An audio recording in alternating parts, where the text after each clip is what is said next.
Definitely put a lot of pressure on my publisher as well as my management team. Latoya Bond is around here to help make sure that everywhere I go, it's not just a black venue, but it is the black venue where everyone supports and knows that it is a staple. I really wanted that to be done. So for me, I tell my parents it was super hypocritical.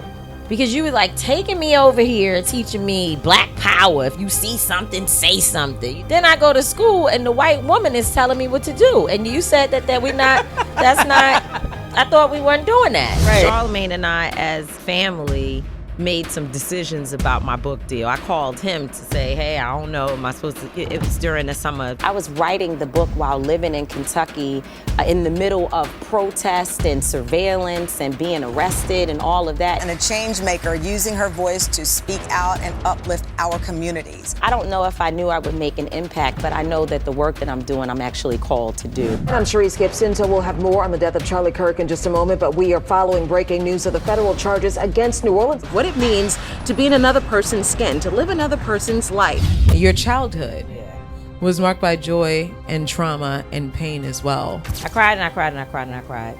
And when I finished crying, I said, oh my God, I have to tell my parents. I wanted to take it out of the book. We went through this whole thing with the woman who was helping me write and the editors. Everybody was telling me, no, Tamika, this is what you said you wanted to do. So you can't take this story out. And so I left. I said I have to call my parents and my sister who thinks she's my parent.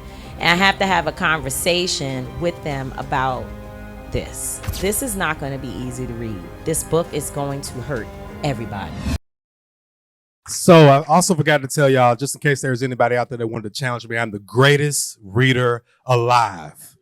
And because of that, I'm going to read Sharice's bio here. So it is a privilege to introduce Sharice Gibson, a national Edward R. Murrow and multiple Emmy Award-winning journalist.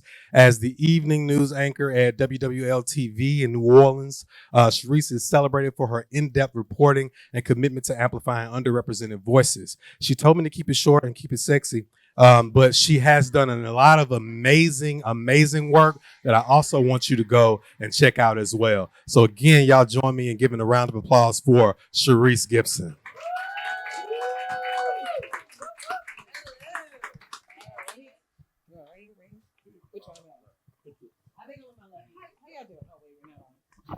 All right, that's better. How y'all doing? It's an honor to be here with y'all. Most of you familiar faces because you're family, your people. Shout out to my two NOABJ, which he didn't recognize this one, but I'm the president of the New Orleans Association of Black Journalists. We give scholarships to our Black young journalism students, and we have two of our scholarship recipients, Kennedy here and Tashia. They also hold my cell phone for me. All right. So I take them along with me anywhere, but we have to each one reach one and teach one. So I'm excited to be here. And I was having a conversation with the Tamika Mallory. And I say the because I've seen her on television. I've read her articles. I've read her books. I'm reading her book. And I can say that I look at her, the more that you get into this book, I look at her in a state of awe. And the first thing that came out of my mouth was nothing. I said, I read the book and tears started to welt into my eyes because it gives you a sense of it doesn't matter where you come from. You can become anything you want to be. And it does not matter what these people tell you, what your background is, what your circumstances are, you can rise above. So I want to introduce you all, and I hope that you enjoy this conversation, to the phenomenal Tamika Mallory. Round of applause. Y'all can keep that going. Get it louder, get louder, get louder. All right, Tamika. Oh, look, get on the chair. Look, don't fall down at all. It's the price we pay for being cute. First of all, thank you so much for being here. We all have our books, right? Hopefully we all have our books because sometimes because I'm in journalism, I go by scripts and chapters and I go through. So if you see me pull out some big old pieces of paper, it's because as I was reading the book, every chapter I have notes and I have questions. And chapter 1, honestly, the first couple of chapters, I got to say, in every moment of reading the first couple of chapters, as you go from your childhood through your teenage years, I found myself in bed saying, Tamika, Yeah. what the hell's going on? Doing too much. It was doing a lot. Yeah. I was like, go back in the house. Yeah. Bring your mother the eggs. That's all she told you to do. One job. You had one job. But, I said this earlier.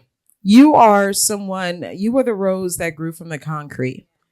You truly are. And I realized what made me cry about this book was there are so many Tamikas in this world. There are cousins, there are sisters, there are brothers. There's so many people like you in this world, but you overcame all of the things that were placed in front of you. And you really went through, if you go through this book, baby, she's been through it. And people say it, she's been through it.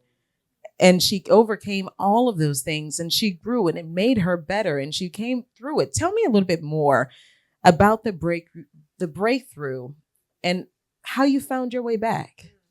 Well, first of all, when we talk about roses that grow through the concrete, I just want to give so much love to this amazing venue that we're in. At Baldwin Shout out to Co. Baldwin. Thank you all so much for hosting me here. I've definitely put a lot of pressure on my publisher as well as my management team. Latoya Bond is around here to help make sure that everywhere I go, it's not just a Black venue, but it is the Black venue where everyone supports and, knows that it is a staple. I really wanted that to be done. And there were some places they were like, they just don't have it. I'm like, well, you just got to make it then. Figure it out, So I'm excited to be here and I'm grateful for all of you. I see friends, I see people who I love. And I'm grateful. So thank y'all. That's for one. Now, what was the dang on question? Because I already forgot. We're talking about breakthroughs. Yeah. You broke through and you got back to yourself. Yeah. I mean, that I've had many breakthroughs over time. My poor parents, they have been through with me a lot in terms of, we fall down, but we get up. I've had those moments several times throughout my life, which is not abnormal for any of us, right? But I put myself through a lot. I was one of those kids that just didn't listen. And I heard my dad say something after my first book was completed. We had an event in New York and they had my parents to stand up and speak. And my dad said, she was just always faster than we were able to keep up with. Like, we just didn't know all that was in her. And I think for me, I was trying to address all of this adrenaline, this rush that I had to do more than just be like a little girl sitting in your room. I wanted to do something different. And so I didn't know at that time what it was. But when you are not sure of what you're feeling, we just do with it what everybody else is doing, So I used to walk outside my house. I'm like, now that's a guy who's a drug dealer. That's what I want to be married to. And this is the attire. It's supposed to be, this kind of leather jacket and the big earring. I'm like, that's what I want to wear. Because that was in Belly, the movies, and New Jack City. And that's what made you cool. So that's what I wanted to do. And so don't worry, I wanted to be with Shine. Okay, see? You see what I'm saying? And and I think from my perspective, I wasn't just a kid. There are a lot of people who want that. You see it and you want it. But I knew how to go make things happen. I was always a get it done. So I'm like, well, you can't tell me that I can't go places because I know how to travel, figure it out, be all the way across town somewhere that I'm not supposed to be. I was just advanced. And that's kind of what happened. And so there was problems that I caused for myself, but then there were breakthrough moments because I was also smart enough to kind of navigate my way out. You part of the reason you are the way you are. If you listen to this book or you read this book, your parents, you were doing movement work since you were a little girl. Right.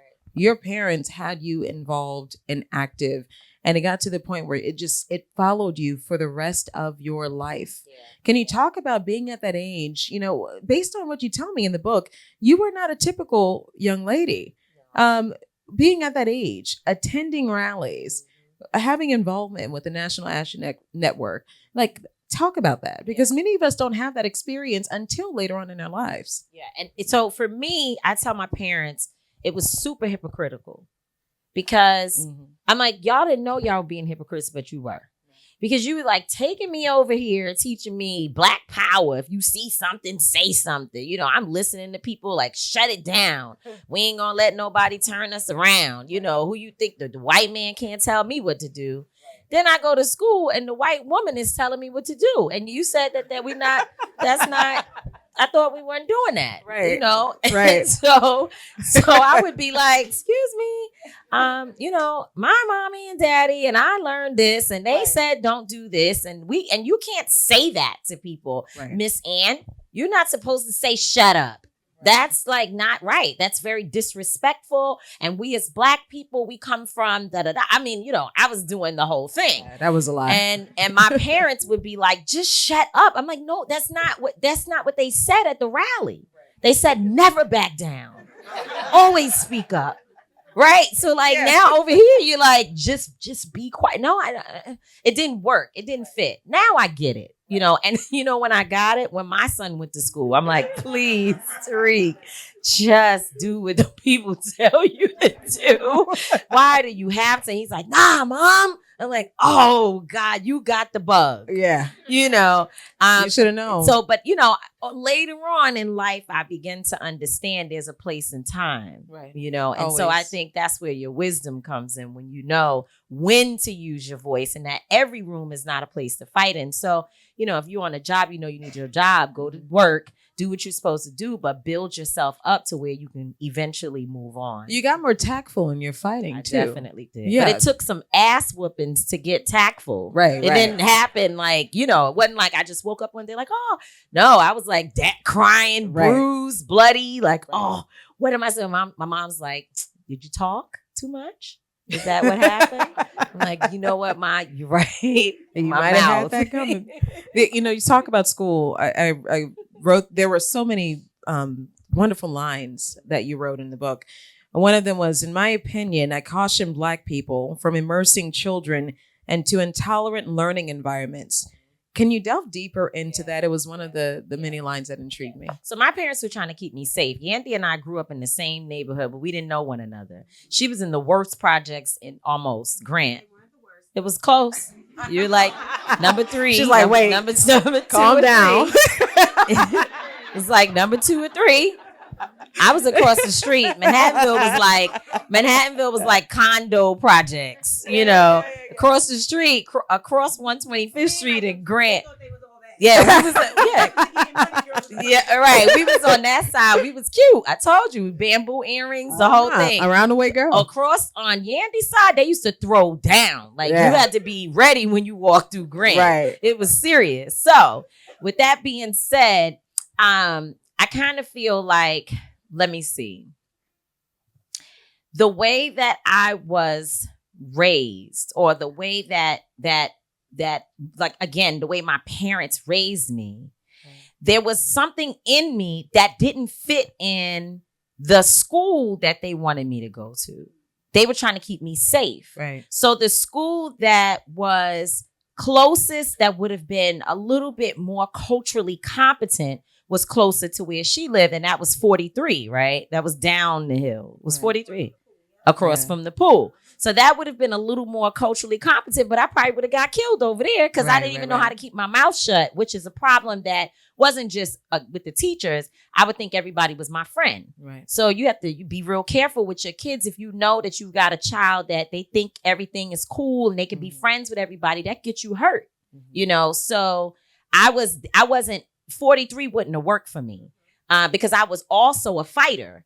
And I was about 2 pounds. So, you know, no way I was going to be able, those girls, y'all was big diesel down there on the other side. I couldn't, you know, I wasn't ready for that over there. My parents was like, you going to the Catholic school across the street because we can't. But it wasn't culturally competent because they weren't trying to teach us a darn thing about no Black history. And to be quite honest, my parents would come in there. My parents, I tell everybody this whole tour, I've been saying it. My parents are super Black. They wear like dashiki sweatsuits. Like they are cool feet out. They got the jury. They serious. You know damn what I'm talking about. My parents are blackety black. Now, if you're going around these white folks, you know, they come into mass, you know, and all of that. They were just trying to be in community. You walk in mass and all these people are in there so nice and kind of my parents busting in the door with kente cloth on. You know, it's like it just the people didn't like me. Right, no, so they treated me as such. Bad. They treated me like they knew that I thought I was somebody because they knew that's what must have been going on in my home. And I didn't have a problem talking about it. Like, what did everyone do for it's Monday? How was everyone's weekend? Oh, I went to see Minister Farrakhan. Like, what? Like, how you doing? You know, that's not really like, you know. That would be a flex in my school. Right, well, but I went to all black schools, though. So yeah, in mine, it was like, what? Like, oh my gosh, she's too radical. So they treated me that way. And it hurt a lot. It hurt a lot. I couldn't really always talk to my parents about what I was going through because I didn't even know. You know how you feel it? I'm like, she said that to me? Like that, something's wrong with that, but I'm too little to articulate it. And when you're trying to articulate, nobody believes you because, you know, you're just a troubled child. You're always talking. You're always on detention. I started trying to get other people to say, like, didn't you hear her say, tell her what they said. And then the kid would be like, I don't know. I would have backed you know, I needed to be in school with people more like you. But instead, I was in school with a lot of Latino girls, Latina girls.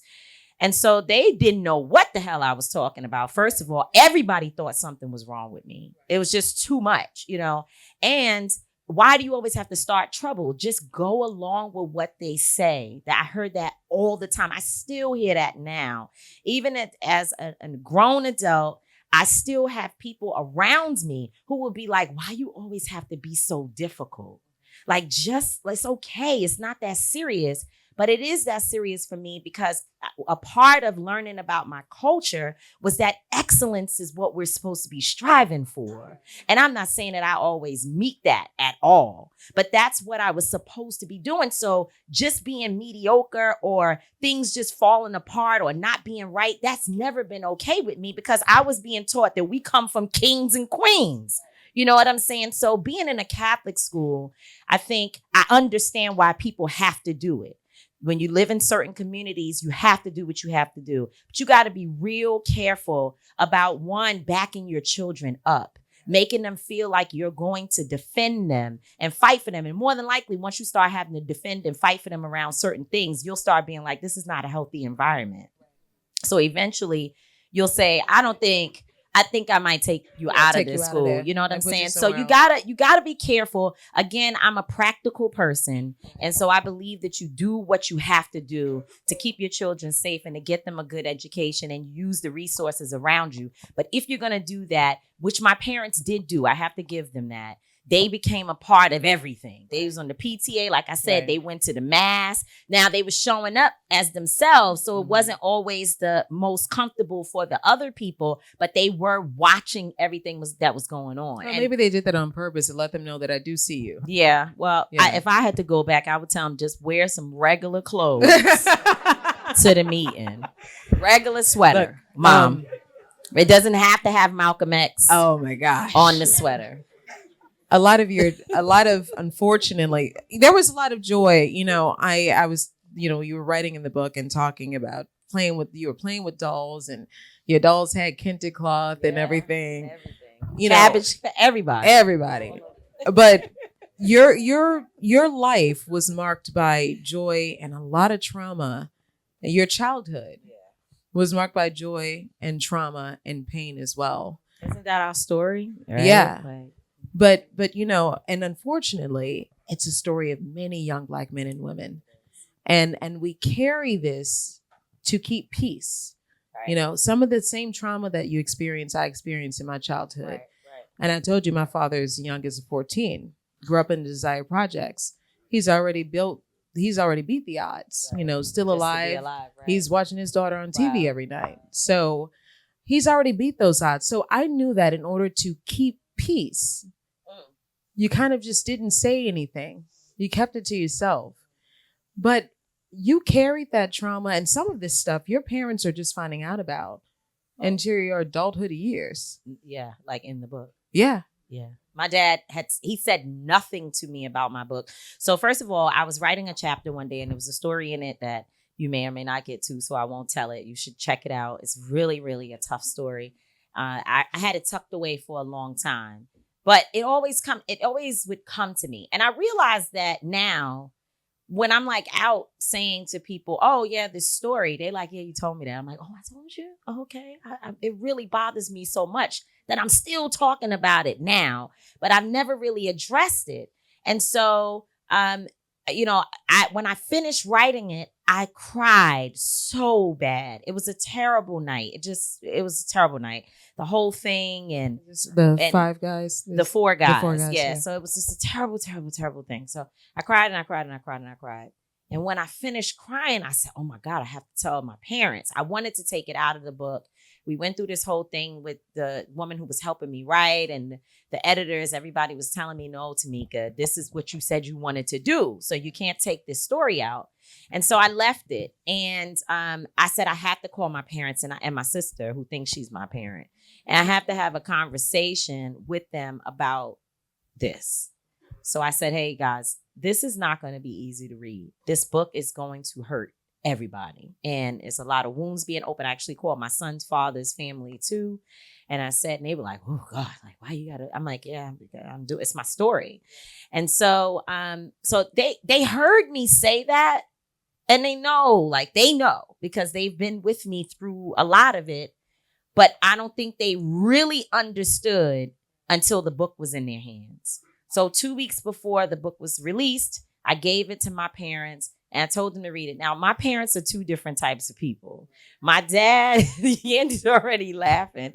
My dad is my best friend in the whole wide world. My mother is too, but she's a friend that's like, you messing with that boy again, dummy. That's my mother. And my father's like, well, you just got to make better decisions. It's different. Right. It's very different. Non-confrontational. Yeah. He's not, but he says what he said. Right. And it's powerful. But my mother's ready to go to war over whatever her thought process is. So it's just different. And it's very important to have that balance as far as I'm concerned. But anyway, I give the book to them. I tell them, read it. My mother starts reading the book. And then she says, I ought to get a switch to your ass right now. For half of this stuff in here, I told you. I'm like, Ma, I know. I'm so sorry. She's like, you make me sound like I was. I'm like, Mom, it's fine.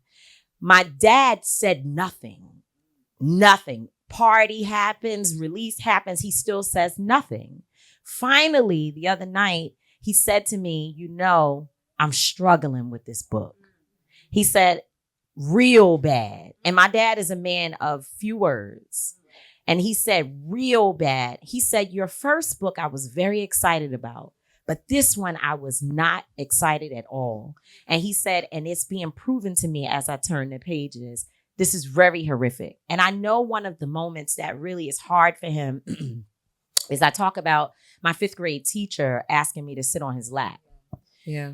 And I know and so when you talked about keeping the peace, I know that hit my father because he would have him and my mother would have came up to that, baby, honey, the whole school would have been closed for days behind that incident.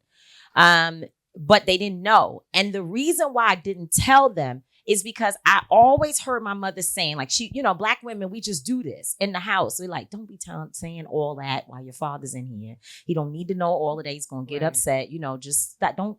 So I learned that habit, right? I learned that habit. And I understand because my dad would have gone to jail. He would have been in jail. And I didn't want that to happen. And I protected myself by saying no. So I didn't feel there was a reason to tell my father. Now that I'm older, I know there's another little girl or boy who wasn't strong enough, who needed somebody to say it so that they could be protected. Right. But at the time, I just wanted to protect my dad. And I know both my mom and dad have said that was wrong. It was the wrong decision. Well, not my dad. My mom said it was the wrong decision because, you tell your kids things. But you don't say that the teacher is in here trying to molest you. Right. That's not, but kids take everything you say to the extreme. Yeah, they take it literally. every single Yeah. thing you say. So she was never telling me not to protect myself, because at the same time, she's like, anybody try to touch you, you tell me and we'll handle it. Did anybody touch you today? Did anybody say this to you? She would even ask me, the uncle, like she would be very specific. Right. Did auntie so-and-so tell you this? Did so-and-so say this to you? My parents were the type of parents that if you were in the back room with the kids, other parents would just leave you back there. Mine would be back and forth every 10 minutes. What's Right. going on? Opening the door. So she never wanted me to be in that type of situation, but I would hear her saying, you don't got to tell me you got your nails polished. Right. You know what I mean? And that to me meant we have to protect dad. Right. But in reality, I didn't protect another kid. And I'm just so sure of it because he was just too comfortable asking me to do it. Yeah. He was really comfortable asking you to do it. But, you know, I think about when I hear you say that, I think about the trauma that we carry. The fact that we carry that load with us and it goes, you don't understand. And I remember in the end of the chapter, you talk about the fact that that probably was the start of what became like a hypersexual or maybe a hypersexual teenage years. And sometimes we don't understand how that trauma is rooted within us. It was a situation that didn't happen to me. It did happen, and it could have gone further, but I stopped it. But I knew then that grown men looked at me a certain way. right. So then as time goes on, because it wasn't addressed, because there was no therapist to talk me through it. My Wow. parents didn't know about it. So I was just dealing with it by myself. Right. And at some point, these little sick things come into your head that you can't control because Yeah. some sick person has made me an adult before my time. Right. So I started thinking, okay, well, maybe I could use this, that he thinks that I'm something attractive, like with another person, and maybe I can get something that I want, you know, and that's just unfortunately what happens to you when you've been introduced to trauma at a really young age. And it happens to so many of our girls. Absolutely. It's especially our girls. You know, you have an emphasis in the book of tribe building. And within the movement, I think in order for this movement to work and to flourish, you reach in, what is it you say in church? Touch and agree. Yeah. And, I forgot, what is it? Matthew age? Somebody help me. Yeah. I don't know, but me and the Bible are It's tussling right now. Two or more. Two or more. So I'm like, y'all know, it's not a preacher here.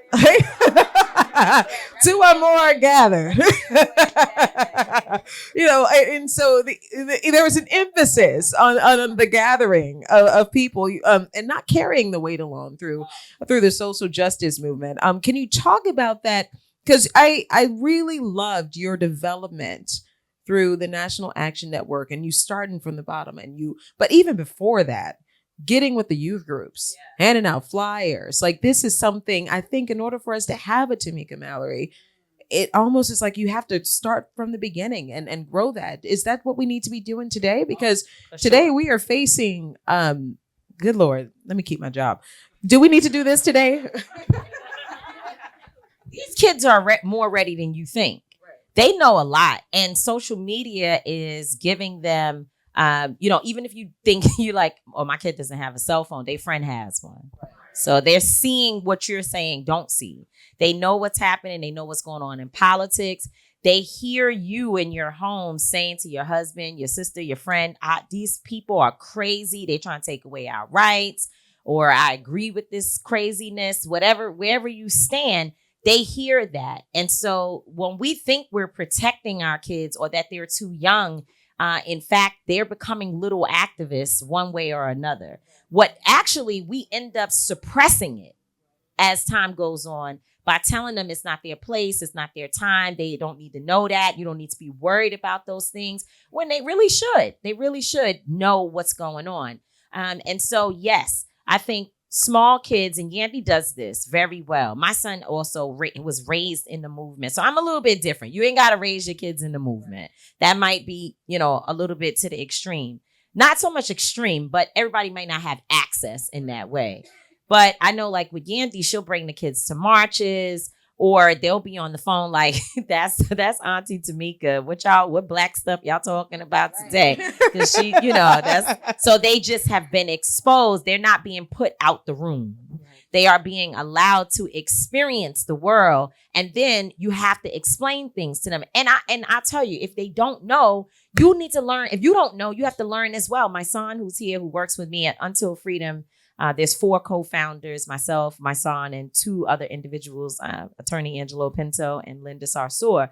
And my son he's on his 3rd children's book, which are all about the Constitution, the principles of manhood, ending violence in communities. So he's like writing for young kids. Those books exist. And meanwhile, we'll have white dolls in our homes. We'll have books by, whatever they tell you at school to read. We won't even take the time to come into a bookstore like this and look for the kids section to try to help if your kids can't go to the schools and get the knowledge there, at least at home, you have to make it a haven for them to gain the knowledge that they need so that as they get older, they can find their way in community building. I think that's what DJ and Baldwin and Company has done so well here. Community building. I think DJ, I don't know if he's still here, but there was, I think they do reading books. They get members of the Divine Nine to come here and read books to the kids. And so basically I'm saying buy a book before y'all leave, because you want to support this. You want to keep this going. I want to read something. Again, I was up all night reading this. The Weight of Believing. You really read the book, by the way. Baby. You saying stuff. I'm like, what baby. chapter is that? What chapter? Because I'm not joking with you. When I tell you I was hollering at Tamika through the pages. You're not the only person that said it. People have texted me like, I can't believe. Are you crazy? Exactly. I'm like, I was 8 years old, y'all. I'm like, 10, Tamika. 12, 13 well, years even with old. Kane, I'm like, Tamika, he got drugs in the car. Go home. Well, No, but he didn't have drugs in the car. Well, he had zip ties and laundry bags. That's worse. And I was like, what do you do with zip ties and laundry bags? And later on, I found out he was robbing banks. But and I was riding with him like, hey, go me, enjoying life. I'm in belly. Y'all got the cameras. Hey, life is good. Dummy. But you said the weight of believing that a single issue was up to you to solve is grueling somehow in my mind. I believe that gun control was my responsibility. The more it took place, the more I felt compelled to do something about it. You carry a heavy weight in what you do. And I'm not at all ever comparing myself to the work that you do, because I applaud your bravery. I just want to make sure I'm there to tell the story so everybody knows what you did. You have, please don't do that to yourself. We all have a different calling, and we have different entry points. But if you just wearing your hair like that on TV is an act of resistance. Thank you. So don't take away from your struggle and what you do every day to educate the people. We just do our stuff differently. Right. Thank you. So you should compare. It's okay. But we stand, we side by side. That's right. But you carry the weight of trying to solve these issues. I try to do them with my stories, and it seems like every story that I put out in every documentary and every special report, and then the documentaries, special right, reports, right, Emmys. And she's like, I don't want to compare myself to you. Okay, you're right. There's no comparison. I'm working. I'm trying to get there. I'm just saying. What I'm saying is, you would put something out there, and then as it gets out there and it spreads amongst the masses, my emails, they're flooded. I'm getting handwritten letters. I got people who stop by the station. So you feel a responsibility where it's kind of all on your shoulders. And if I don't do it, it won't get done. And I feel like when it came to gun control and you taking care of certain issues, when it came to women's rights, you carried that on your shoulders. And at one point it drove you like, I have to get this done. And it also drove, I don't know necessarily how the relationship is with you and your son right now, but like it, I know that it drove a wedge between you, your parents, and when your son was a little boy. Yeah. I mean, the loaded question, because there's so many pieces there. Right. With the relationship with my son, certainly, because I became more of a family member to Sean Bell's family, right. And a number of families that I work with than I was to my own family. And so I was like running around burying children. I remember young Lloyd Christopher Morgan Jr. He's a young kid. He was 4 years old. His mother was at a basketball game a memorial basketball game for another person who was stabbed to death, a younger woman, actually. And he was shot in a crossfire by some other kids. They were like 16, 17 years old shooting in the park. And this little boy was killed. And I remember having to spend hours one time trying to get a specialized casket made because the casket they had was so big and he just didn't even look like, he was in there. So I had to first of all, figure out how to get the casket done in this short period of time. Then I had to raise the money to pay for the casket. And I was so engulfed in that I missed something important for my son, And my mother was like, yo, bruh, like, back to Miss Mallory. It's not like my dad would be like, it's okay.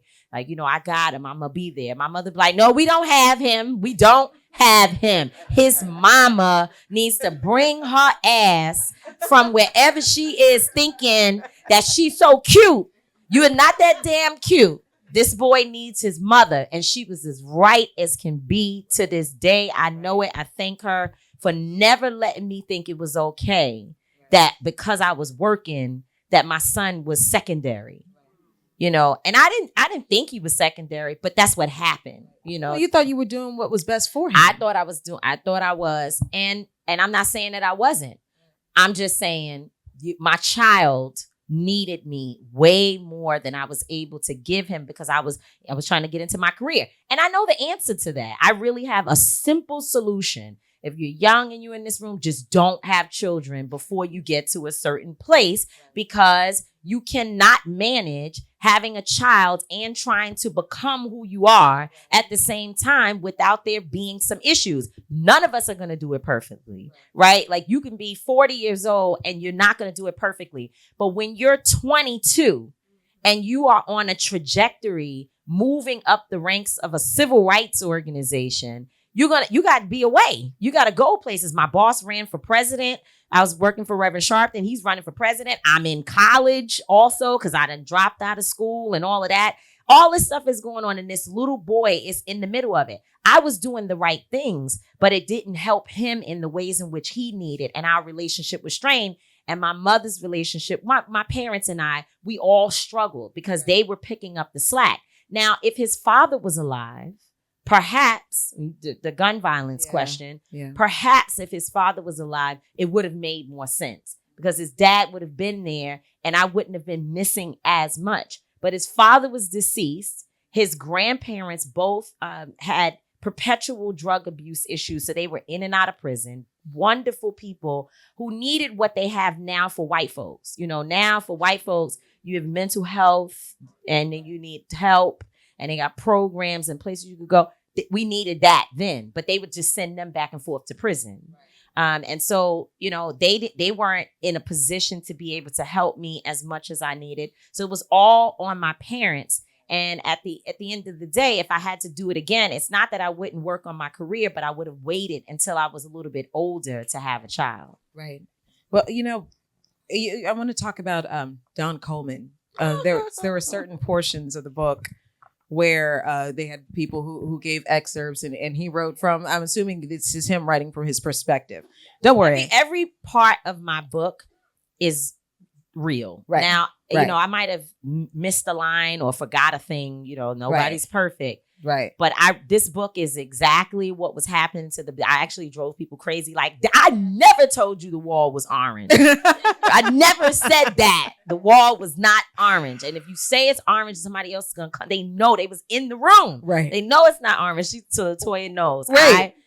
The facts were really, the details were really important to me. But I had 3 people write in my book. Angelo Pinto, who's one of the co-founders of Until Freedom. I had him to talk about me from a movement perspective. I had Yandy to talk about some of my challenges. And I had Don to talk about our relationship. Right. And so you have to read it. Yeah. It's beautiful. Oh, no. Yeah, I read it. I read it. I read it. And so I won't necessarily, it's wonderful that even with a relationship that didn't work, he had such beautiful words to say about you. Oh, that's my homie. Yeah. He had wonderful things. And one of the things that I did notice, because when you rise to prominence within the social justice community, people try to use your past against you to try to invalidate you. How did you navigate that? Because as time would have it, it just got worse. Oh yeah. I don't know how I navigated it. That would be, it was tough. It's been hard.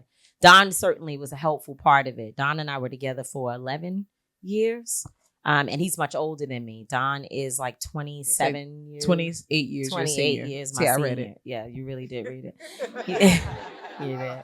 He's 28 years, my senior. I was trying to do the math. Yeah, he was like my mentor in my bed, but he talks about in his portion of the book. Now y'all gonna open the book right to that section and read it first. I already know. I get text messages every day. Like somebody will text me, like, I'm starting your book. Then they'll come back like, why did you do all of this stuff, man? Like they're like, my daughter, I'm trying to keep her straight and then they'll come back and be like, that Don, So I know they're really reading it. But he talks about in the book. First of all, Don Coleman had the largest advertising agency for Blacks and second largest for Latinos in the nation. He is a man's man, a businessman and a man's man. He walk in the room, he's there. And he's the type of man, it's his birthday party and everybody's there celebrating him and he's still going to pay the check. That's just who he is. Right. So, he and I, when we met, he was the Don Coleman. He was on every magazine. He was on covers. He was all of that. And I was like, you want to talk to me? Like, I'm just little old me over here hustling, But he saw something in me. And I was going in his office after work. I come there stressed and been through hell and back all day. And I get in his office like, okay, it's dinner time. I'm waiting for him to get ready. And I hear his staff talking about like how they were doing their advertising plans and integration and all of that stuff. They got all of their terminology. And they would be saying stuff and I'd be like, that is dumb. Like, that doesn't even make sense. Like, nobody's going to care about that. Like, Black people don't even talk like that. He had a good team, but sometimes, you know how it is. You'd be like, that's not hitting the mark. So I'd be like, back to school days, can I just say one little thing?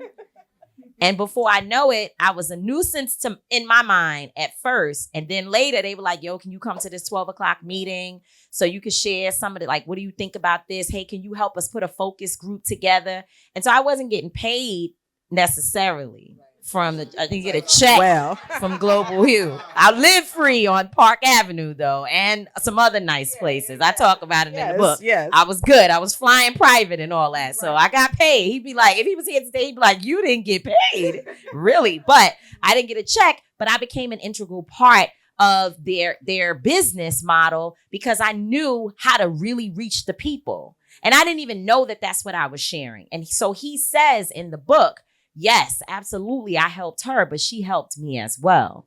And so that's what made it great. And then, he ends it in a way that is just so amazing because, we didn't really break up. We just was like, things just ain't what it was and just okay. He's like, all right, I'm out. You good? Okay. I'll call you tomorrow. You still got a key to the house though? Yeah. he don't got no keys to my house. Okay. We ain't doing all that. But he got, but my mama will be like, she there, going over there, Don. She in the house. Well, I've reached this portion now where I want to talk about the Women's March, which, by the way, was a pivotal moment in history. We're going to look at this in joy. She was the co-chair, drew millions of people around the world. 6 million people around the world. Let me make sure I read this right. It was one of the largest single-day protests ever. This woman did this. American history. That's right. So that's how we're going to see it. Yeah. But you came under intense pressure and you came under a lot of scrutiny. And it wasn't just scrutiny from one side. It was coming from all sides. And it drove you to a point where this is something a lot of people did not know about you. It drove you to a point of addiction. Before I get you to speak about that, though, I want to introduce Yandy Smith. Come on up. First, can you talk to us? This is something that we really, there's a lot of things we didn't know, but I think this shocked a lot of people about how all of that pressure and a lot of what you were getting from all sides drove you to addiction. Yeah. Well, I don't know. I mean, I want to blame the Women's March. I want to blame the Women's March solely for everything bad that happened to me for my whole life, even before I met them. But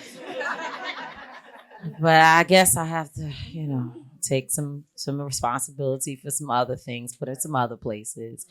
I don't know. I think that I always had a problem sleeping. I think the first thing that led to this issue with addiction was watching all the videos of people's children or loved ones being murdered. Mm-hmm. That's the first thing that I should not have done, because I'm just an empath. I can't just watch it and scroll on to the next thing. Mm-hmm. Me, I'm up all night and traumatized by it, and that was the first thing that I would realize, that after watching the video, I had anxiety. I wasn't, it wasn't just regular work for me, So I think that kind of started it. And then there were some other things in my life along the way, Jason being killed, my son's father, and also worrying about my son and his growth and where I went wrong, where I messed up, and is this happening? Just regular growing pains that he would go through. I blame myself, and so stuff like that would keep me up at night. When I got to the Women's March, it was really difficult because I think that, anytime you already have trauma that has been unaddressed, and then you're getting hit by people every minute of the day, if you don't have the right tools to work your way out of that, it's just dark. It's just black. Yeah. And I think that's what happened to me, that there was other stuff that was unaddressed. And then when the Women's March came, my mind was already thinking, I'm not good enough. I shouldn't have been here in the first place. I'm not smart enough. Maybe I'm just not old enough to take this on. Like, I was already beating myself up. And then now people are telling me all the things that I've already told myself. You're not like, what, you get it? You see? And she was like, yes. Like, I already told myself I have no business in this position. This is too big for me. Like, who do you think you are? I've already said that. And now the newspapers are saying it. So it's almost like I'm looking at a mirror of myself in the worst way possible. And so that, I think, is the truth of what started it. And then the Women's March just finished me, Now, throughout the Women's March, and one of the things I always say, just like we talked about, when you put your children in spaces that are not culturally competent, it can be very dangerous. Well, it's the same thing in work environments. I got involved in this march that had all of these white women who had never done any work. They were like, I remember one day, a white woman, in fact, it was Bob Bland, and I have to give her a lot of love and credit because Bob can speak better to race relations today than I can. She's like, she said, you told me to read the books, study the stuff, and do the thing, and I did it, and I'm ready, so she's really good. And she stuck with us through it all when people were telling her, save yourself and get back with your white sisters and forget about them. And she didn't. She stuck with us, so I have to give her a lot of credit. But when I first met her, maybe the third time, she leans over to me and goes, what does race relations have to do with women's issues? She's like, why can't we just talk about like equal pay, women's right to choose? You want to talk about gun violence and like, what is this? And I looked at her and I said, oh my God, what have I gotten myself into? Because we going back to the basics in this conversation. And that was, so she was nice. She really wanted to know. And quickly she caught up. She had a little bit of understanding on her own, but she quickly caught up. But there were other people who they weren't asking the question. They were demanding that we do not bring up anything other than issues that were kind of like cookie cutter women's rights issues. They were like, we're not going to deal with a woman who was convicted because she killed the person who assaulted her. Like, what the hell? What does that have to do with women's issues? But for us, it was a part of the whole pie. And so there was a constant battle in that we were trying to infuse our lived true experiences into a space with folks who just wanted to fight because Hillary Clinton didn't become president. That was their main thing. Hillary didn't become president. Maybe they had a little bit of Trump. It might be a little racist and sexist, and he might be a little bit of that. But that was like salad on the side. The main thing was we're here because we're Hillary's army, and she didn't win. And imagine we were like, yeah, now we're gonna talk about police brutality. They're like, oh hell, no, that's not why we're here. No, exactly. That's not why we're here. We didn't sign up for that, but we were in charge. We were the leaders, and we were not pushovers. We were bosses, and they didn't know that. They thought we were administrators. We were like good assistants that was going to make the march look pretty and the banners look nice. And we were like, no, the agenda though.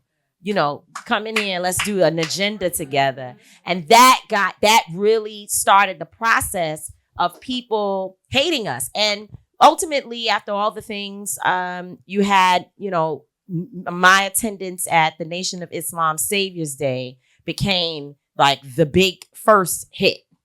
There was other stuff that happened before that, but that was like major. That's when they specifically isolated me and started to target me because their demand was that I would say the words denounce for the minister. They wanted me to say, I denounce him. And I was like, I can't do that. Now, maybe enounce, but that D too much. I can't do that. Y'all got to come up with something else because I can't say that. It's I knew that. And black people was online like, go ahead and say it. Say denounce. Just say it one time. Right. So I was trying to, and I was very clear. I don't agree with everything that the minister said. It was a particular day. So they were like this. And I said, yeah, I don't agree with that. That should have been enough. I said, but let me tell you about me. Because this is what I think. I think this, and I work with this, and I believe in this, and I believe in that. And they were like, no. You can't say you don't agree. That's not enough. We need you to say you denounce. So I decided that I just couldn't do that. That just wasn't, and then that was the beginning sort of a floodgate of hate. The story goes from there. Yeah. So, and that's in order to numb yourself from that. Yeah. So not being able to sleep, it started even before that, just to be clear, because again, there's so much to talk about. You got to read the book. Right. But, the Women's March started out day one, like boom, boom, boom, boom, boom. Like, right. We was from the first moment. There was drama over the name being the same name as a Black Women's March that happened 20 years before. DC? Which in DC, was the, what was it? The Million Women's March. Yeah. That's right. So see, I made them stop saying it so much that, thank you, Cassidy. She's one of the white women that was there. Come up here, Cassidy. Please come up here. Cassidy is my white friend that we still friends. Not my white friend. I don't know how we made it. I don't know how Cassidy made it. Cassidy almost died coming through. Come up here. You can sit down up here. Look at Cassidy, one of my white friends. We survived. It was a lot, but it was the Million Women's March. So that was day one we had to force them to change the name. Right. So there was always things, stuff happening. And if you know anything about the Women's March, how many of you know about the Women's March? Know anything about it? Okay, so y'all know. Okay, so it was big. Right. This wasn't no little thing I've done before. And up until that point, everything that I had been involved with, except the 50th anniversary, I think, of the March on Washington. Yeah. They were little nice, good marches, but they were a little more. Right. This was big. Right. I was getting calls from every newspaper, I was on everything all the time. It was different. The scrutiny was different. So when you start off out the gate debating over those issues, that they were trying to tell us all we need is somebody to plan the march. We don't need your ideas. And we were like, that's not going to happen. We had to force them to make us co-chairs with no other group above us. Right. So it was all of those things. So I automatically started out not being able to sleep at night because you had to get ready for war. Overnight, right. You had to get yourself ready so you could show up the next day like, this ain't going to happen. That's not going to happen. So I started normalizing staying up all night on conference calls, on the phone, which was a bad thing. And before you know it, more attacks are happening and there's no way to grab it and control it. It just got out of control. Right. And so then a friend of mine told me, because I was like, man, I'm not sleeping. And, I'm covering myself up with makeup, concealer, nice clothes. We had stylists. I mean, it was fabulous, honey. And, we were doing all the things. And I was covering up the fact that my weight was down to 98 pounds. And I didn't look really good. At least I didn't feel I did. And nobody really knew that, except, maybe at times, but nobody really knew. Nobody had any idea because I had it concealed really well. And then, I said to a friend, I'm not really sleeping. I don't know what to do. And then she told me about Xanax. And I was like, okay, I'm going to start with Xanax. And next thing you know, it turned to Percocets. And then it was 20 to 30 pills a day. You had a friend. And I have to ask, how did you both? Because now when I see her, I see you. When I see you, I see her. And this is whether it's at a protest or any march, anything. How did this relationship happen? Was this prior? My son started it because he was like, you have to meet Yandy. Yeah. And you need to be friends. I was like, she's on but reality even before TV. that, which you might not remember, we talk about in the book, she put on an Obamacare rally. Right. This is when we were trying to get everybody signs up for Obamacare. And I'm not sure who told me that it was happening, but I was like, I'm going to show up. I want to be a part of it. I want to get people registered. Invited you. Felicia might have invited me. And Tamika was there. Tamika spoke. And I was like, look at this little young firecracker. And I always felt like being on TV, I never wanted to be on the show. I was behind the scenes. I was one of the creatives of the show. And then I was also a management. So I was used to being behind the scenes in entertainment. So I realized that I think I was in my first year of the season. And I was like, I don't know why I'm on this show. But because I'm here, I better use this platform and this celebrity to do something. I don't know what that something is, but I know I don't sing. I know I don't dance. And I know that I got a big mouth, but I got to figure out what that is. I'm here for it.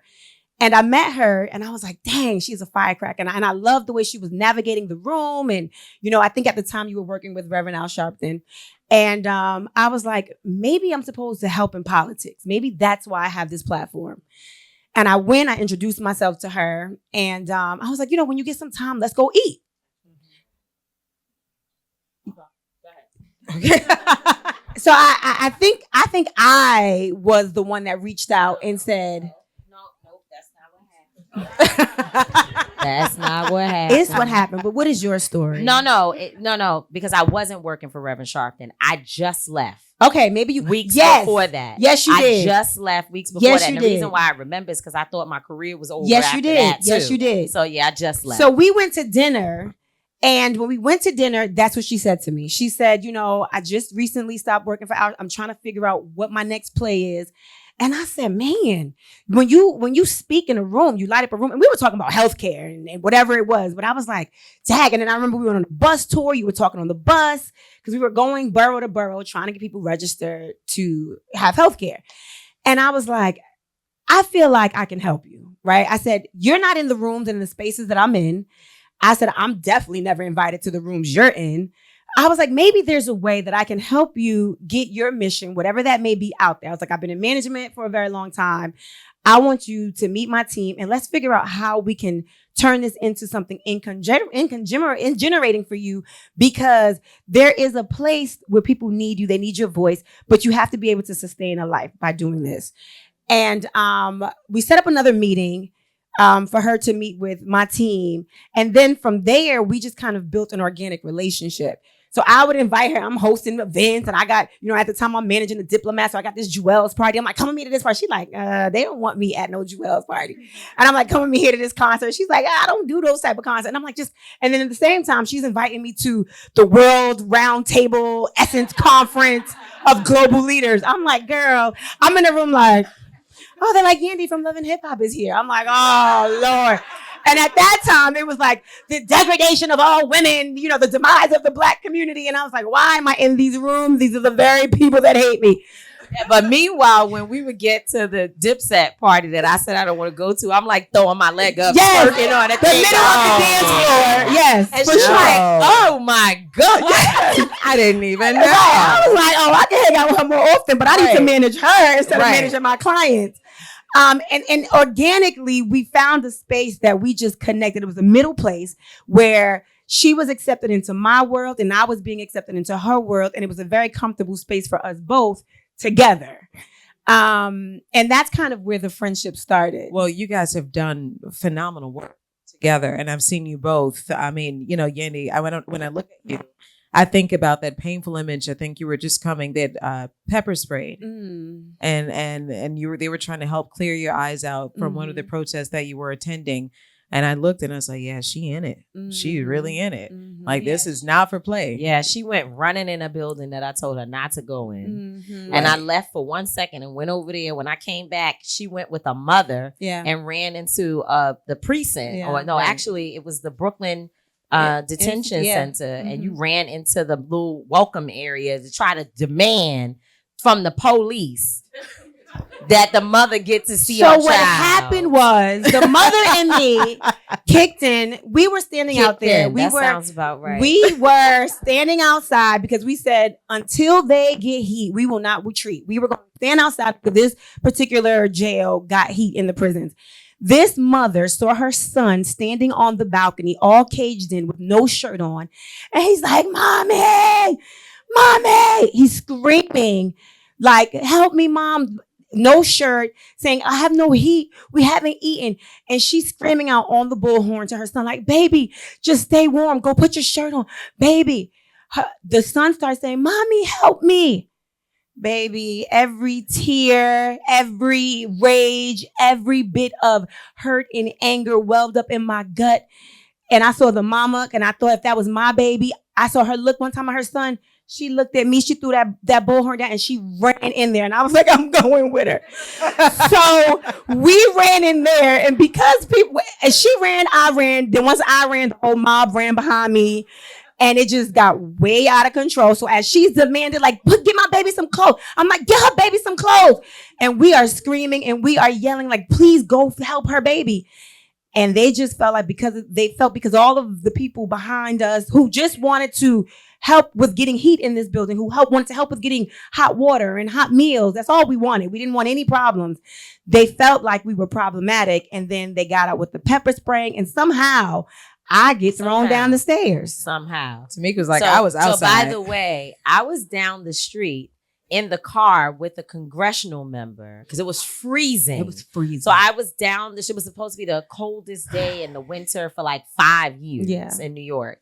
And so I was down the street in the car with a congressional member giving the names of the children that their parents were out there. And this woman was one of them. And their job was to go get the shirt and all of that taken care of. Because in New York, I think it's probably across the country, if you are in elected office, you can go into any jail at any time and visit whoever, even in solitary confinement. And so I'm over there doing what they're trying to do by running in the building the right way. Or meeting with the lady, give the name, get the name and all that. In fact, it was Congresswoman Yvette Clarke who I was meeting with. So we're coming back because I got her pumped up, like, and don't go in there and let them tell you. We telling you what's going on. You ready? And she like, yes, Tamika, I know how to do my job. I'm like, nah, because I know when you go in there, the warden is going to come downstairs smiling and saying, everything is yeah, we had some problems. We're working it out. Don't you come back with some answers. This is the list. Right. So that was her job. So we coming back, walking down the street. I'm like, yeah, okay, I got Congresswoman Yvette Clarke. I pumped her up. We get almost to the steps and Yandy comes flying down the stairs. People are screaming, trampling. Everybody is yelling. And we're like, what happened? These folks then ran up in the building to go get the young man themselves. It's not how that works. Yeah. And the jail. So it just, but it also goes to show you all how dedicated they both are, but and they have a dedication to each other. And it's one that you speak about in the book, and you guys want to get to that. I have the book right if you want to grab that part. Sure. Yeah. So if you look in the book, we heard from Dawn, and we do hear from Yandy in the book, and I wanted her to express, because we're going back to a darker moment when she was suffering from addiction. You had gone to rehab.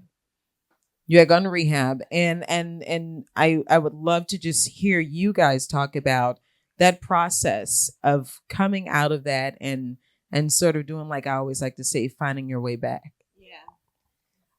Do you want me to read? Do you want me to read it or just talk about it? What do you want me to do?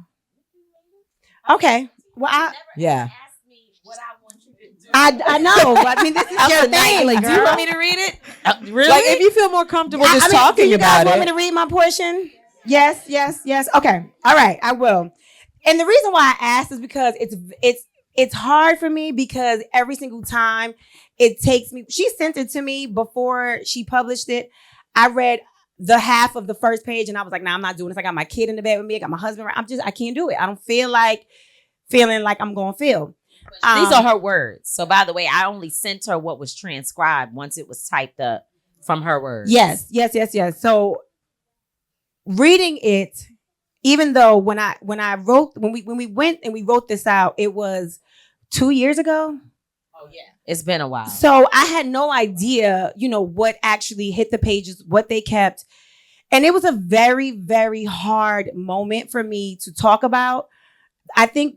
It was hard. It was very hard. It was hard to be there. It was hard to talk about it again.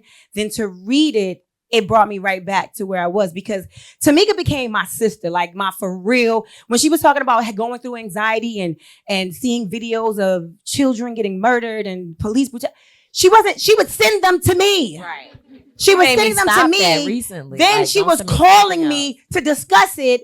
And we on the phone crying. We like, do we pray? What do we do? How do we handle this now? My kids would be like, oh, that's Tamika uniform. When I see you crying, bye. Let me go to dad.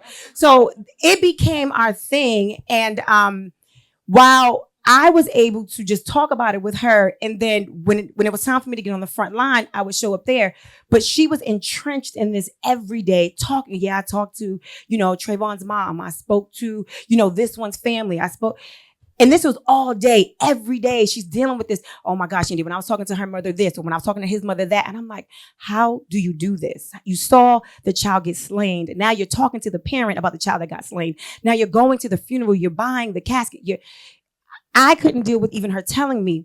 So this is kind of my recollection of all of that. I'm going to skip through because a lot of it talks about things we've already. So I'll start and then I'll skip through. Okay. Throughout my friendship with Tamika, there have been naysayers and those who have questioned the bond that we've shared. My interest has never been in quieting them. They have their own insecurities and triggers for which I have no remedy.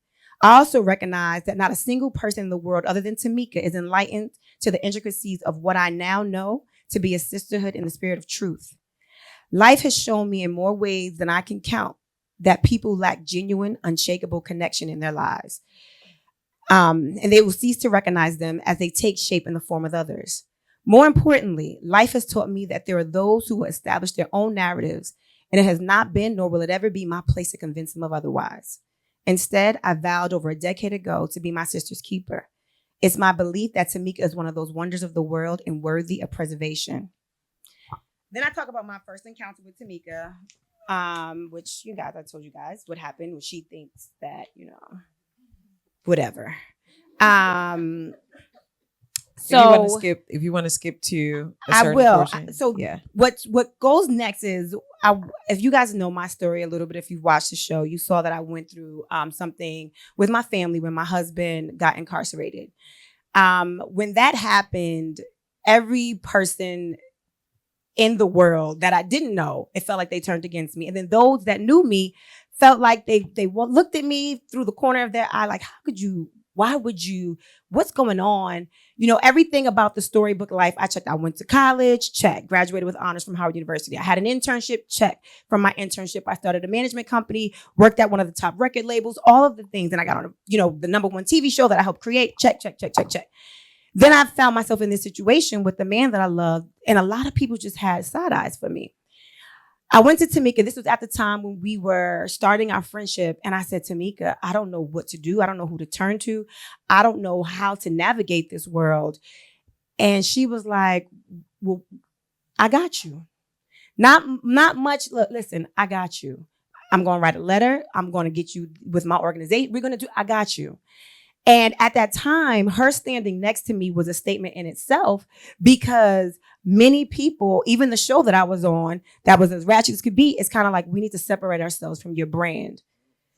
But that wasn't my relationship with her. And she had every right to feel like, you can't really come in these rooms that I'm in because of what you're going through right now. And she treated me in the opposite way. So I talk about that in the book. So this paragraph starts, consumed with guilt, pain, and despair, I leaned heavily on Tamika to help me attain a clear vision of the world in which we lived, and more importantly, how to take action in it. The closer the time got for my husband to turn himself in, the more the whispers transformed into roars. Some proclaimed I thought I was better than the people around me, and others accused my husband of being a drug dealer. It was all slander being accepted as reality. My faith was shattered, and my ability to hope was compromised. Tamika was the only person who could understand and, more importantly, discern and lead. When I reached a breaking point, I called her. Instead of a speech or a long, drawn-out exchange, our conversation was straight to the point.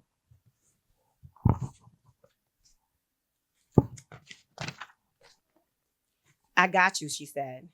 At that time, I didn't know exactly what she meant, but I would soon learn. And now you have your own source of understanding of this broken system. I want you to express what you feel with the world verbally, she urged. In my head, I thought I was too broken to find the words that would adequately describe the hardship my family faced. Not only was Tamika encouraging me to lift my voice in front of audiences I knew, but also those I didn't. She began inviting me into spaces to create awareness the same way I had invited her to do the same. When I expressed to her that I wasn't getting invited into these rooms, she replied, well, here's your invite. These rooms need your voice. So our relationship continued. And what Tamika would always do is, unbeknownst to me, so Yandy, would you like to share your perspective? She would say, Yandy, would you like to share your perspective? Or just put a mic in my face, much like she just did now. And often I was like, Tamika, please, I don't want to talk in front of these people.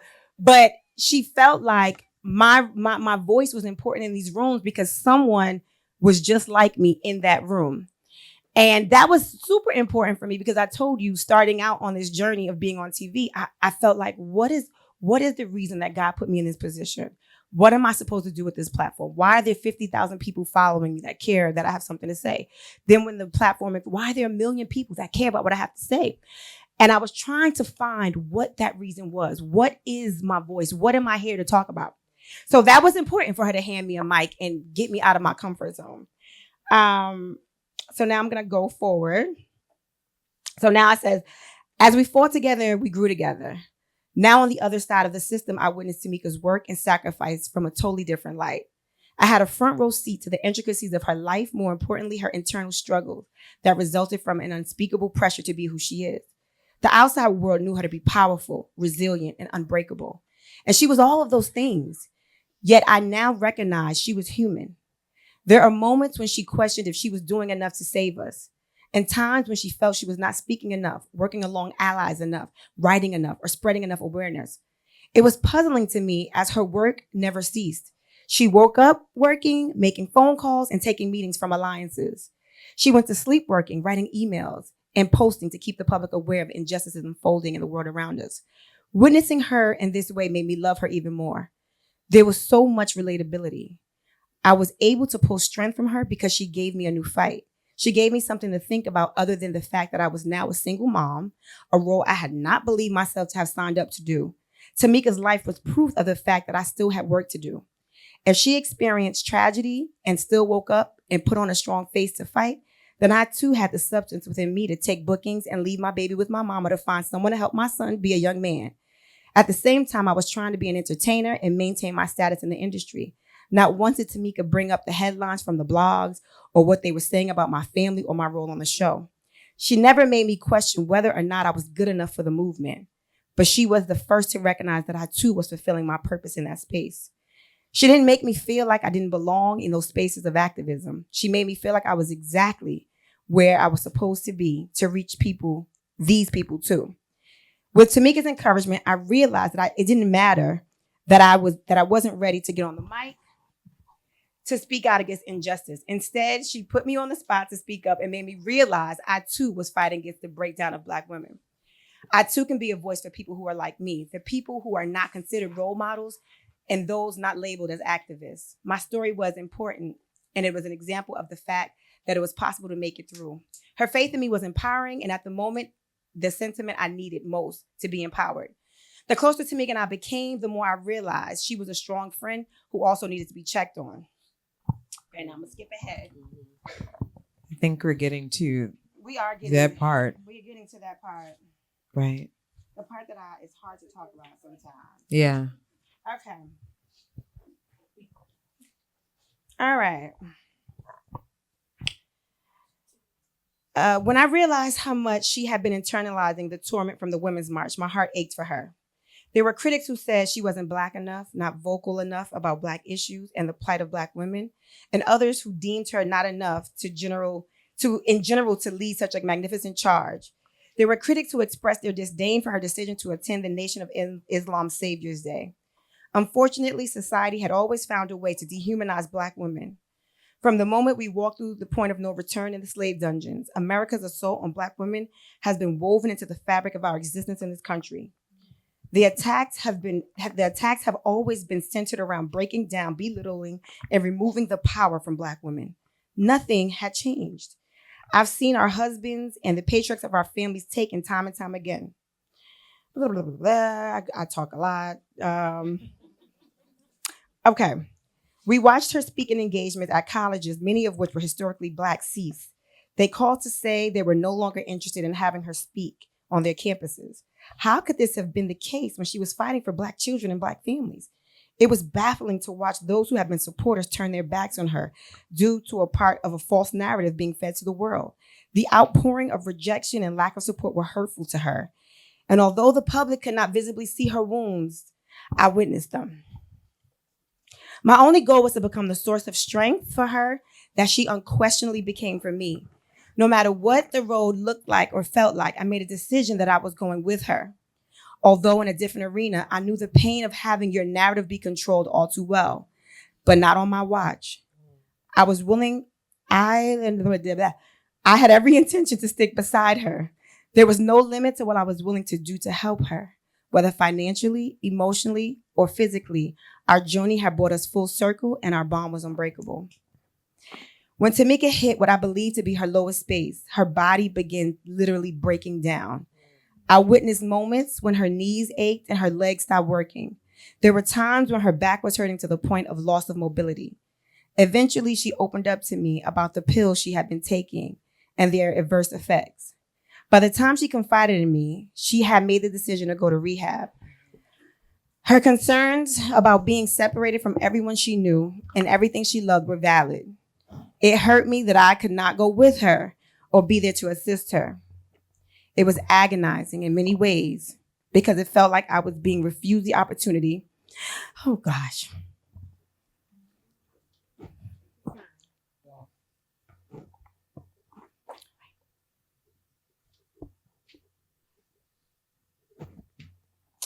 All right. It was agonizing in many ways because it felt like I was being refused the opportunity to be there for her when she had needed me most. And because of those factors, there was no single person, place, or thing that could stop me from being by her side when she returned home. After I made a call to Latoya Bond, who was managing both of us at the time, to request to be with Tamika, she made the necessary arrangements.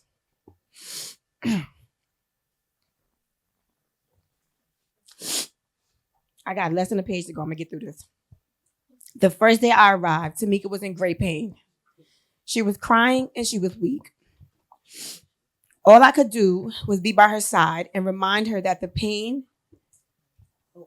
All I could do was be by her side and remind her that the pain would not last forever. I can remember physically carrying her to the bathroom, disrobing her, and washing her from her head to toe. She needed to feel human again after such an arduous process. And while I watched her, I simultaneously prayed over her for a breakthrough. I prayed for healing and full restoration. We were both vulnerable, and at the moment, as I had never watched an adult. Even so, there was no way I would allow my hands, my heart, my mind, or my intentions to fail me, to fail her.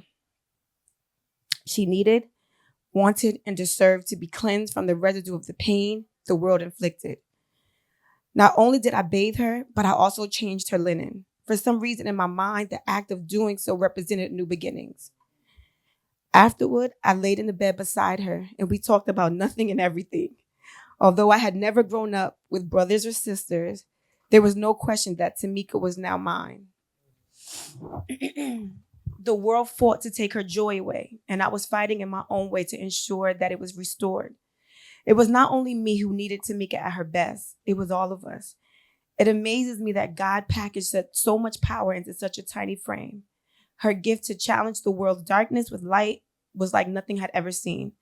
My heart was convinced that in the time, she would be back on her feet, fighting and restoring hope in the crevices of the world where it had ceased to exist. She would return to bearing the weight of the world on her shoulders and standing tall for those whose legs failed them. She was the personification of the movement. Tamika D. Mallory represented the great hope of our people, which I was ready and willing and able to defend. What neither of us could have known at the time was that God was preparing her for a powerful rebirth. She was in fact becoming the greatest version of herself. And every event leading up to that moment that set her back would prove to be an intricate part of the setup of her unprecedented success. Together, we learned that this unspeakable joy that rests inside of the souls of Black people was not given to us by the world. Therefore, the world had no power to take it away. Round of applause for that. That is a true friendship. That is a true friendship, and that's love. And it's the type of love that a lot of us don't have. So to know that you're both are fighting on our behalf and fighting for each other is beautiful to see. So everybody else need tissue, huh? You're gonna get one. I cried earlier, so I'm all right. I cried so many times that I don't even have the tears anymore, but I lived it. Right. I lived through it. I think the most powerful part of what she said was I needed to hear it. The first time I read it, what helped me get through the rest of the book was the last line, that this joy that we have, the world didn't give it to us, and the world can't take it away. Mm-hmm. I needed that because for a while I thought the world was responsible for my joy, but I realized that it was actually me and my friends and my family, and they never stopped celebrating me. They never stopped holding me up. My family, my friends, my real friends never left me. And I think when she said that, when I read that, I realized that I had been looking at the wrong places and that was a part of how I fell into such a dark space. Right. Yeah. You found your way back, though. Found my way back. Tamika, Yandy, we love you very much. A round of applause for these two amazing, amazing women. I don't even know what time it is. What time is it? It's not actually. I looked at I was like, you did? We just talking. Yeah, I know. I was looking for. Usually in TV, I get a rap. Ain't nobody rap me or nothing. So I guess we're gonna keep going. Do I have time for a few? A few of them? How many is a few? Two of them. Yeah, exactly. She's like tray of them. Okay. Do we have? Can I get 2 questions? Anybody want to come to the front of the congregation? I got a mic for him. You got a mic for him? I'll take it to him. While you're doing that, his voice just came through. Good Lord. I just want to celebrate a woman who's in this room. Living legends exist in our community, and Deborah Grant. Yes. Deb. This woman, I met her. When they tell you, y'all need to go. If anybody in here says we don't need DEI and it's not important and who cares about that and Black folks haven't benefited from it, you need to get a history lesson from Ms. Grant so she can tell you what it meant before it was. Because first of all, DEI means diversity, equity, and inclusion. So they got y'all tricked with using DEI so you don't really know what you're talking about. But there should be no debate about whether or not in corporate America and in government and all of that, whether in educational institutions, whether we need diversity, equity, and inclusion. And this woman is a trailblazer who ensured that in GE, that's right, GE, I'm sorry, in GE and other corporate spaces, that they open the doors for Black women, particularly, and not just to have jobs, but to be suppliers. Y'all, they get y'all caught up in the jobs. Oh, we don't need those jobs. They made sure the security company, the toilet tissue, the what else would you say? The paper company, anything within the catering, all of that, within these big corporations that's taking our money. We give them our money, $1.8 trillion a year we're spending, and we're giving them our money. And what Ms. Grant and others like her did was to ensure that there was a percentage of that money going to our communities. And that's why it's important, because if it wasn't important, they would not be trying to take it away. So when they say they're getting rid of DEI, I don't care what anybody tells you. Y'all got all these folks on the internet that are super, experts on everything. They watch the YouTube videos. Right, the YouTube videos and all of that. But when they say they're rolling back DEI, they mean Black folk progress. That is exactly what they're saying. So thank you for being here, Deb. I appreciate you. Thank you. Thank you I appreciate that. I've known and followed Tamika for a long time. I want to share something about the Women's March that I think is critical for this audience to know. When Hillary Clinton lost, Tamika and the others started the march. We talked. You remember we talked about this at that Essence panel. We talked. You contacted Melanie Campbell and me and a few other people. And at the time, and I'm gonna keep it 100 with everybody in here. When she was like, well, we gonna march, whatever. And I said, let the white women march. Okay, I said, let the white women march. I said, because we've been marching for 100 years, and let the white women march. Because it's there. I feel like we're back deja vu here right now. But anyway, but Tamika said something to me and to Melanie Campbell and to other Black women of my generation that was critical. She said, this march is going to happen and we have to be here. We have to have this place in history as Black women. This cannot happen without Black women being a part of it. And that's what changed it for me and a lot of people, because we were in that great step back at that point. We were like, hey, we did our part. We came out. But I think that's critical because it changed opinions and got a lot of Black women involved to try to support you. So I just wanted to share that. And I just want to tell you, I learned my lesson. And this time I let the white women march. Oh, yes. I was in Jamaica on the beach, like, what they doing? I'm gonna watch it on Instagram, honey. Do we have two questions? Do you have the mic coming to you? All right, I come. I feel like we've covered it. There you go. My name is Kyla. I'm 18. So my question was, like, do you have like any advice for like young Black women? Because I feel like I do like have like a strong voice, but like I don't want to get perceived like in the wrong way. Like you said, like a lot of people try to tell you to like, do less or, not try to do too much. But like, what advice do you have where like, do a lot, but not perceived as like you're trying to like, be overpowered or anything like that? So it's a good question, and I'll answer it really quickly in saying that there's always going to be people who are going to perceive you all types of ways. Be you regardless of what. You have to work on building up enough self-confidence that what they say about you is not as important as you standing in your power, or as y'all say, standing on business, right? But here's the thing. You need to know what you're talking about. So if I had to give you some advice, I would tell you, make sure you're reading books. Make sure that you're following people on social media that help to feed you good information and educate you, that you know what's going on in the news. Because, it's okay to do too much, but if you sound stupid while you're doing it, that's when it becomes a problem. So long as you are educated and confident on what you're speaking about, what they have to say is not important, because most people, it's projection that they don't know. And they're upset with you because you do. And the more confident you become, honey, you'll be a big problem. So go be a problem. Thank you. I love We it. have one more. I always tell my students, preparation makes you brave. Yeah. One Where more. where we at? Do we have it in the back here? Way in the back? All right, here you go. Are there members of the Sarsour family here? Hello, y'all. Hello. Thank you for letting me ask my question. My name is. Can you hear me?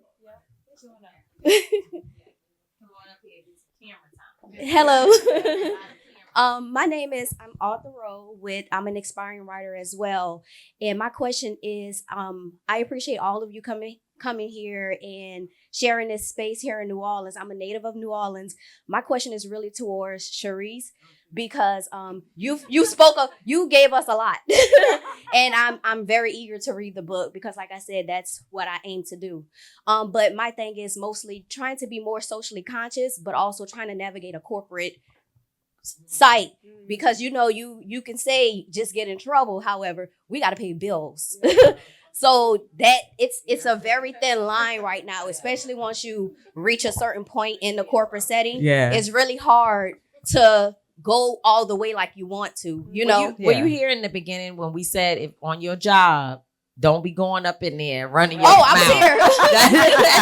Let's state that again. Yeah. For the room. Don't try what I do at work. Yeah. Right. Oh no, we can't. But you can organize with other people. Right. But we have to go back to an underground railroad thinking. Mm-hmm. We want to organize on social media and in front of the world. It's not going to work. You have to get low, get organized, and then come out with a powerful attack. I know it wasn't my question, but the only thing other thing I'll tell you is get you a good lawyer to be your friend. Because, honey, I got Ben Crump on speed dial. Right.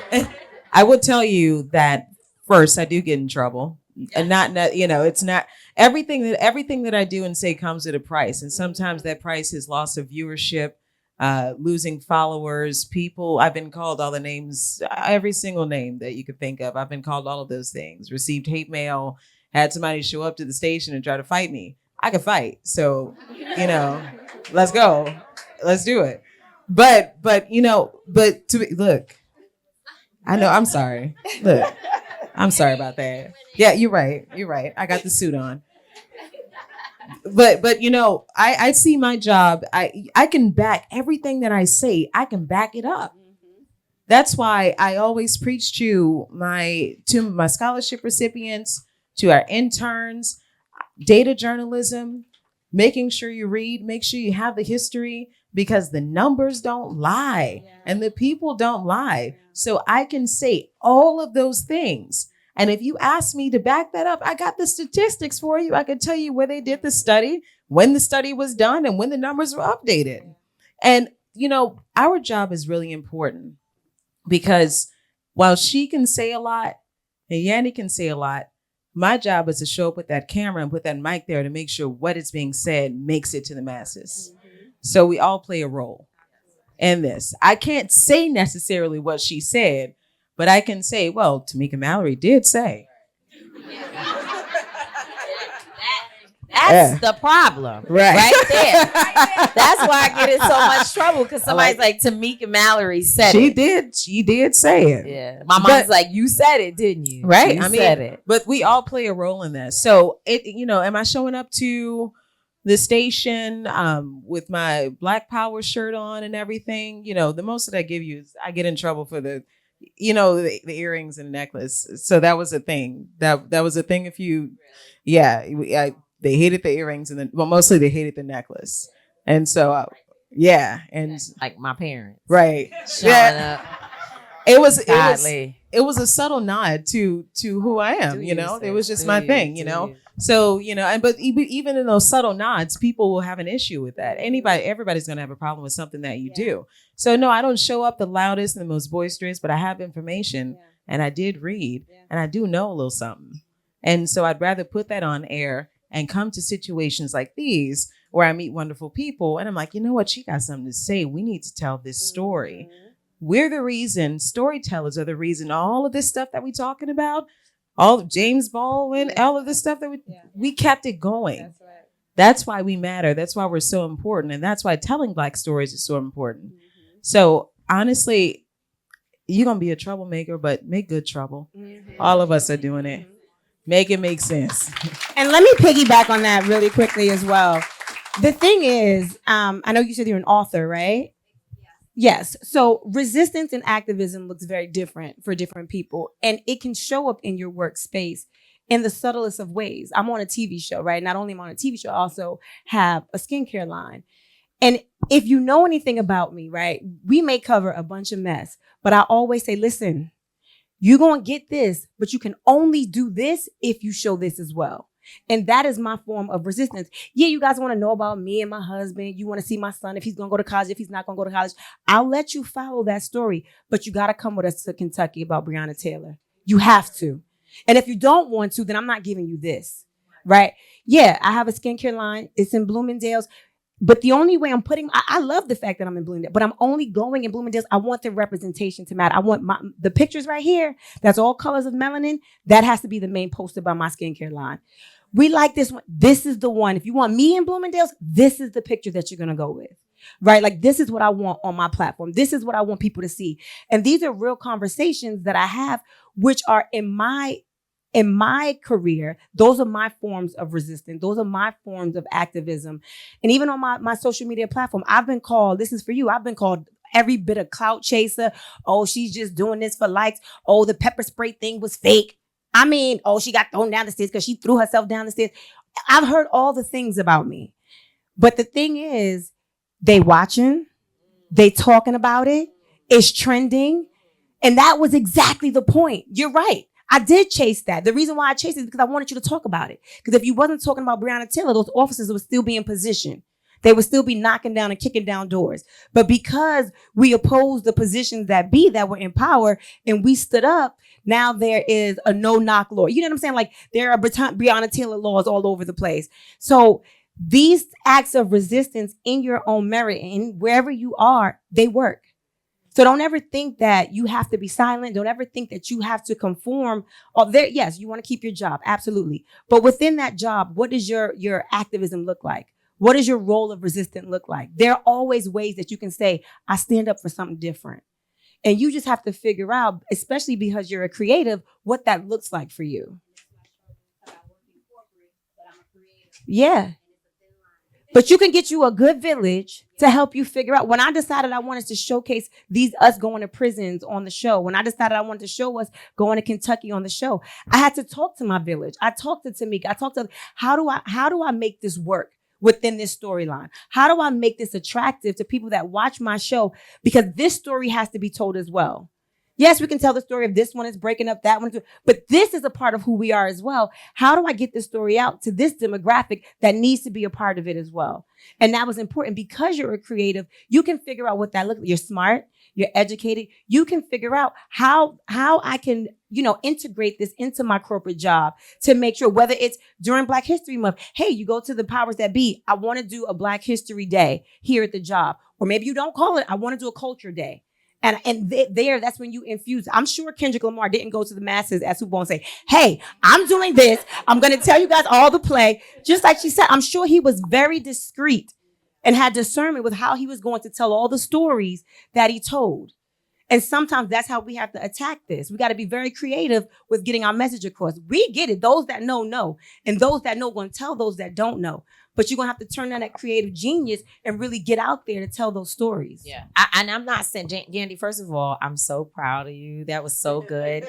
I cannot wait to have you say that again next week. I'm going to invite you somewhere. I need you to say it just like that. Perfect. And don't tell me you don't know what to say. You be getting paid for bookings and speaking engagements. Not this one. Not this one. When people your friend, they just be saying, show up. That's right. And I want you to say it just like that. But I do want to tell you that I'm not saying this just because she's in the room and I'm like over here just trying to, be excited that a legend literally came tonight. But y'all have to, not just you, y'all, us, have to make sure we sit with our elders and talk to them because they did it already. Yes. They did it already. Ms. Grant knows already what you're talking about. There are people who have gone before us that already they broke the barriers. And unfortunately, we're in that. The reason why they are so easily able to take it away is because somewhere along the line, we stopped fighting to maintain the foundation that was already laid for us. Find you somebody that is older than you, that has done some things and been through some things that don't look like what you were used to.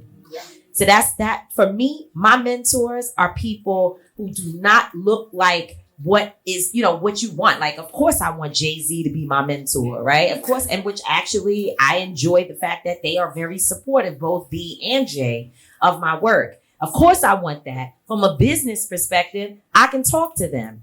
But a lot of people they think it's like, why should I talk to her? Like, she don't look like she has, which she actually does have lots of things, but later we'll talk about that. But she ain't in here on TV shows and popping in a Maybach and whatever. So a lot of times we look at people like that and we're like, they didn't accomplish what we want to do or what we aspire to. Meanwhile, she don't have it on her back where you can see it, but this woman has invested. She has investments. You have the best party in the Vineyard every year up there with the bougie black people in Martha's Vineyard, which I love to go to. I ain't gonna front, but I'm just saying they already laid the foundation, and we look over our elders like they are not important. And meanwhile, they can help us to navigate some of the same stuff that we're seeing today. So get yourself older mentors.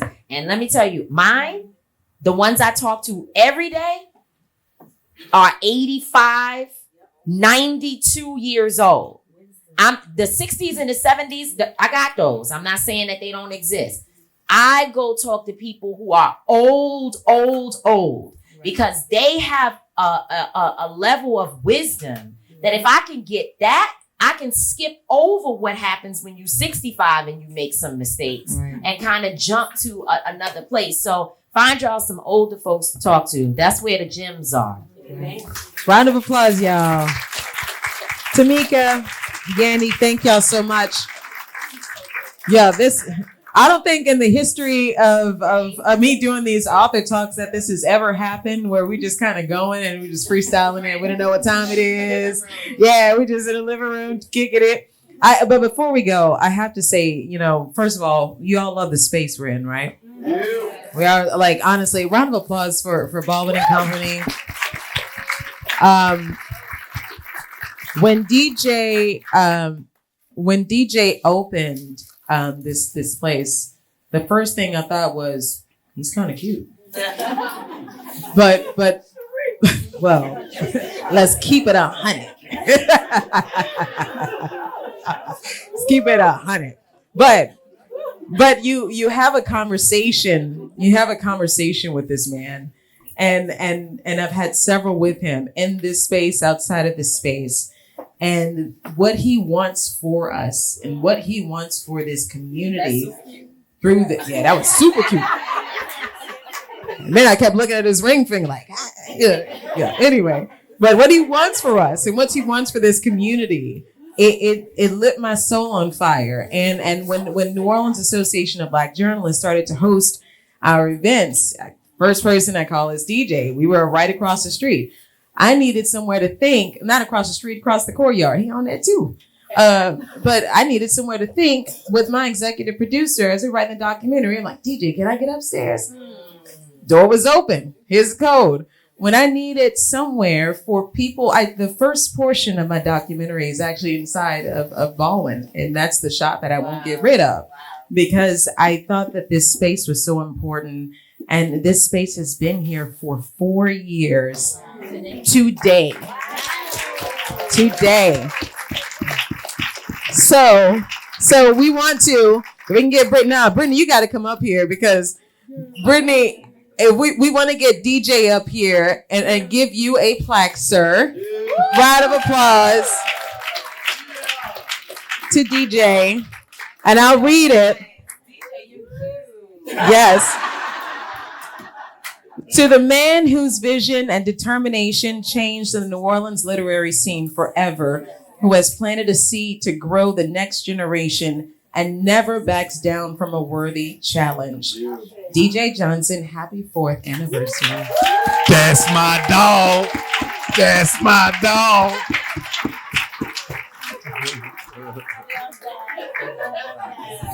If anybody got something to say, let me know. I'm overwhelmed and I'm overjoyed because as Cherise know that I don't like the stage and I don't like being in the spotlight, but this is an honorable moment and I really do appreciate everyone for being here. I appreciate everyone for believing in my dream that we can use the power of books to end mass incarceration, to end inequalities, and to eradicate poverty within our communities. So I just want to say thank you to all of you all for continuing to support Baldwin and Company, because when I first opened up this bookstore, so many people was asking, why are you opening up a bookstore in a city with some of the lowest literacy rates in the country? Wow. So, and that's exactly why. That's exactly why, because right now there's an attack on anti-intellectualism because they want to use literacy to incarcerate us. They want to use the book banning to erase our history. So these moments like this become even more important. And I just want to say thank you to these amazing ladies here. Thank you to Brittany. I can't say enough about Brittany. Brittany is my right hand, my left hand. She is everything. So I got an amazing team. Thank you to all my staff for all the work that they do. And Sharice is my girl. So every time we've called, she's always been there for us. She delivers every single time. Thank you to this guy right here, Jared P. Woods. Guy is a black man reading. He's just amazing. Comes at one of the most brilliant minds that I've ever met. So just thank you to all. I really do appreciate you all in this community that we're building. Thank you. Congratulations. I think right now, just sit for a second. We're gonna give you a chance to go that way. And then I guess what we doing something.